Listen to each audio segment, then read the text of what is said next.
Hey mes pépitos, j'espère que vous allez bien. On se retrouve dans une nouvelle vidéo où on va parler d'adoption. J'avais déjà créé une vidéo sur l'adoption, d'ailleurs je vous invite à aller la voir et à aller cliquer sur le petit. Mais cette fois-ci c'est une petite FAQ parce que j'ai remarqué qu'autour de moi on me posait souvent des questions. Donc sur Instagram, d'ailleurs si vous me suivez pas, je vous invite à le faire, ça prend 2 petites secondes parce que je suis super active sur ce réseau, donc n'hésitez pas. Mais du coup en story je vous ai demandé si vous avez des questions par rapport à l'adoption et auquel cas je ferai une vidéo. Vous aviez été quand même nombreux à m'y répondre et je vous en remercie. Mais du coup c'est parti pour la petite FAQ d'aujourd'hui. La première question qu'on m'a posée c'est comment se sent-on quand on est adopté au sein d'une famille? Alors pour être totalement honnête, et je pense comme la plupart des enfants adoptés, il y a des jours où ça va mieux et il y a des jours où ça va moins bien. Alors encore une fois j'insiste à aller voir vraiment ma première vidéo sur l'adoption parce que ça retrace un petit peu mon parcours, mes ressentis. Avec du recul je remarque qu'il y a des jours où ça allait mieux que d'autres, c'est un petit peu le mood de la vie, mais en soit mes parents ont toujours eu un regard hyper bienveillant concernant mon adoption. J'essayais de faire taire mes mauvaises langues entre guillemets, que ce soit les personnes qui me faisaient des petites remarques désobligeantes ou alors ma propre petite voix intérieure qui voulait me dénigrer. J'avais beaucoup plus de facilité disons à essayer de taire cette petite voix.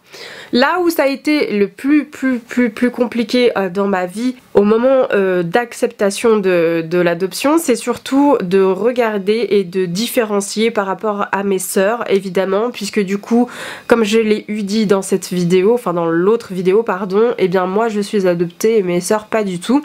Donc du coup j'ai remarqué quand même qu'il y avait 2-3 traits de caractère que je n'avais pas forcément et que je faisais par mimétisme, ou alors tout simplement le côté physique, parce qu'on n'arrête pas de dire que quand on voit ses parents vieillir, on voit son propre ADN vieillir, donc on peut s'imaginer comment nous on va vieillir. Donc là c'est un peu la question que je me pose actuellement, c'est que je ne sais pas comment est-ce que je veux vieillir, je ne sais pas quels sont les antécédents de santé via mon ADN et ma famille biologique. En tout cas ça c'est vraiment les grosses questions auxquelles je me pose actuellement où je vous tourne cette vidéo, mais globalement je dirais que je me suis sentie bien, mais quand même avec un œil critique par rapport aux différences que j'avais avec ma famille adoptive. Ah oui, et si vous entendez un petit bruit un petit peu bizarre, c'est normal, c'est mon diffuseur de huile essentielle qui est en train tout simplement d'embaumer la pièce. Deuxième question du coup, as-tu des complexes de différence plus présentes entre toi et les autres? Ça revient un petit peu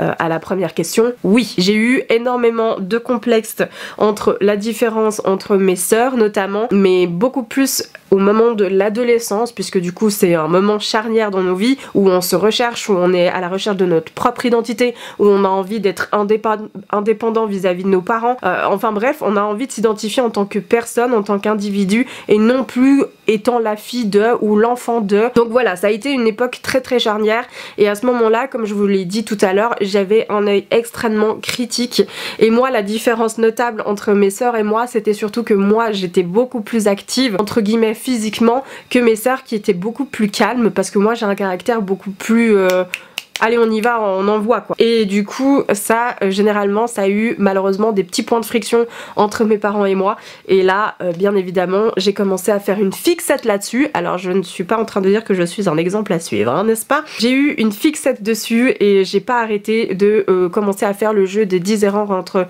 ma soeur et moi. Après de manière générale par rapport à la société, pas tellement, on me l'a plutôt remis en pleine face. Moi de moi-même j'ai pas l'impression d'être bizarre ou autre etc. On me l'a vraiment dit ouais mais de toute manière toi tu fais pas partie du pays, t'es pas suisse, alors que oui en fait finalement. Et la raclette et la fondue on adore quoi. Est-ce que toi tu adopterais à ton tour? C'est une question qui m'est revenue à mes oreilles au moins 10 000 fois. Parce qu'on se dit finalement que la personne adoptée, si elle adopterait une autre personne, enfin un enfant en l'occurrence, et bien du coup elle aura plus tendance à comprendre mieux l'enfant adopté. Je comprends cette explication, mais oui et non, parce que peut-être que la personne adoptée n'a peut-être pas guéri entre guillemets son syndrome de l'abandon ou ce genre de choses, qui est aussi une fragilité chez une personne, même étant adulte. Mais me concernant, non. Et je vais vous expliquer pourquoi. Je ne veux pas d'enfant déjà de base. Et il n'y a pas de débat à faire dans les commentaires pour savoir pourquoi est-ce que je veux pas d'enfant, etc. J'ai eu cette idée depuis, en tout cas à l'âge de mes 16 ans, je me suis bouclée à ça n'a pas changé depuis là. Et deuxièmement, pour moi, en sachant ce que c'est l'adoption et en sachant par quoi on traverse, par les insécurités qu'on peut vivre émotionnellement et intellectuellement, non, c'est beaucoup trop lourd à partager et même la culpabilité, en tout cas moi c'est comme ça que je le perçois avec mon adoption et ça c'est pas quelque chose que je veux en fait, je ne veux pas. Bref, ça c'était une parenthèse, mais la plus grosse parenthèse c'est non, je ne veux pas d'enfant, et puis bien évidemment si je veux pas d'enfant, je veux pas adopter. À quel âge t'a-t-on dit que tu étais adoptée? Alors moi, on m'a toujours dit que j'ai été adoptée. Toujours.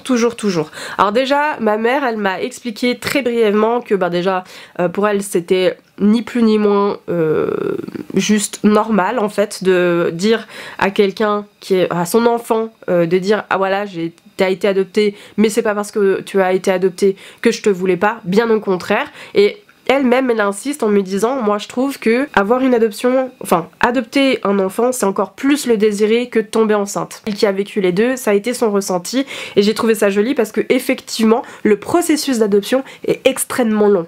Mais du coup, mes parents l'ont toujours dit, toujours avec bienveillance. C'est ce qui a fait que mon adoption a été beaucoup plus acceptée que des personnes que je connais qui ont mal vécu cette adoption. Quel a été le processus d'adoption? Alors encore une fois, j'en parle vaguement dans la première vidéo, mais je vais vous faire un petit récap ici. En gros, comment ça s'est passé? C'est une association en fait tout simplement qui s'est présentée à mes parents, qui ont parlé de ce qu'ils désiraient, s'ils voulaient un garçon, une fille. En tout cas moi mes parents, ils n'ont pas été poutchinés, ils ont simplement dit un enfant en bonne santé, point, ça s'arrête là. En tout cas pour la Suisse, vous passez devant la protection de l'enfance bien évidemment, puisque il y a des accords qui sont mis entre les associations et l'adoption.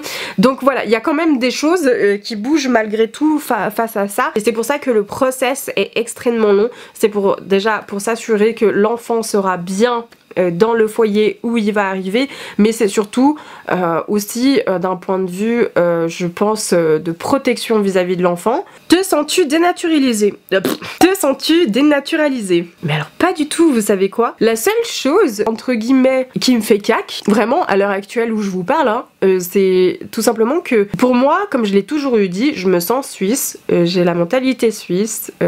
Si je vais en Inde, on voit tout de suite que je suis une indienne qui n'est pas de là-bas, pas du tout avec les coutumes de là-bas, pas du tout avec la culture de là-bas. En tout cas, je me sens ancrée ici dans ce pays et j'ai jamais eu cette sensation d'être dénaturalisée. Je me suis toujours par contre comparée aux autres, ça oui. On va dire dans mon caractère, je suis une personne européenne. Voilà, est-ce qu'on peut dire ça comme ça? Mais d'être là à être dénaturalisée, pas du tout. Et encore une fois, si je me sens comme ça, c'est souvent parce qu'on m'a rabâché dans la face. Question intéressante du coup pour la prochaine. L'enfant demande-t-il plus d'attention qu'un enfant standard? Alors là, vraiment, j'ai pas vraiment la sensation. C'est vrai qu'il aurait fallu peut-être que je pose la question à mes parents. Là où peut-être je pourrais dire oui, effectivement, il demande plus d'attention, c'est dans son approche comme j'ai parlé au début de la vidéo, de l'attache qu'il va avoir avec sa famille et son entourage, de l'insécurité en fait qu'il a déjà de base. Ça c'est lourd, hein. Quand je vous dis que ça c'est un épisode à ne pas négliger dans une adoption, vraiment s'il vous plaît, vraiment prenez pas ça à la légère, hein, parce que c'est vraiment très important. Et c'est dans ce sens-là qu'un enfant pourrait potentiellement demander plus d'attention qu'un enfant standard. Après j'ai envie de dire, chaque enfant est différent, qu'il soit adopté ou pas, et l'attention, voilà, ça dépend aussi comment on va la donner et qu'est-ce que demande l'enfant. Encore une fois, chaque enfant adopté a sa propre histoire, a sa propre manière de gérer les choses et a aussi son propre caractère. Encore une fois, je parle qu'en mon nom, c'est ce que j'ai ressenti dans, on va dire, demande plus d'attention qu'un enfant standard, mais c'est totalement possible qu'il y ait d'autres portes ouvertes par rapport aux critères que le parent pourrait faire attention. Alors moi je vais reformuler la question telle que je la comprends, d'accord? Est-ce que c'est mieux d'avoir plusieurs enfants adoptés ou un seul? Qui est une très bonne question, en tout cas moi c'est comme ça que je le perçois. Bah écoutez, je connais des personnes qui ont des frères et sœurs qui ont été adoptés alors qu'eux-mêmes sont adoptés et c'est pas nécessairement quelque chose auquel c'était mieux. Genre on peut partager notre souffrance, on peut partager nos insécurités, nos incertitudes, la compréhension aussi du langage entre deux enfants. Autant j'ai eu effectivement l'effet inverse, enfin j'ai vu l'effet inverse où effectivement ça a rapproché, le fait que deux personnes soient adoptées ça les a encore plus rapprochés. J'ai vu aussi l'inverse où tout simplement c'était nul et on comprenait pas l'histoire. Encore une fois chaque personne est différente, mais écoutez moi je vais vous dire sincèrement, il n'y a pas de mieux, il n'y a pas de moins bon, pardon, chacun a son histoire. Voilà, si vous êtes ok avec ça, en vrai voilà. Si le parent a désir par contre de reprendre et de refaire un cursus d'adoption, voilà, pas non seulement pour épauler déjà le premier enfant adopté, parce que si c'est que ça, je trouve ça un peu dommage. Et si c'est parce qu'ils veulent par exemple un quatrième enfant ou un deuxième enfant aussi adopté ou j'en sais rien quoi, et bien du coup ça peut aussi... Oui ça peut. Oui tout à fait, ça peut être bien. Pour moi il n'y a pas de bon, il n'y a pas de mauvais, ça dépend de quoi, ça dépend de coup, ça dépend de tout en fait finalement. Et voilà mes petits pépitos, ce sera tout pour cette petite vidéo. J'espère qu'elle vous aura plu, j'espère que j'ai pu répondre au mieux à vos questions. En tout cas ça m'a fait extrêmement plaisir de pouvoir vous lire et de pouvoir vous répondre encore. Merci pour tout l'engouement que vous portez à chaque fois que je vous hype sur des questions philosophiques comme ça de la vie, ça me fait extrêmement plaisir. Moi je vous fais de très gros bisous, je vous dis à demain pour une nouvelle vidéo et d'ici là prenez soin de vous et ah oui n'oubliez pas d'activer la petite cloche, s'abonner et on lâche un petit like s'il vous plaît, ça me fait toujours plaisir pour savoir que le travail y plaît. Mouah, ciao.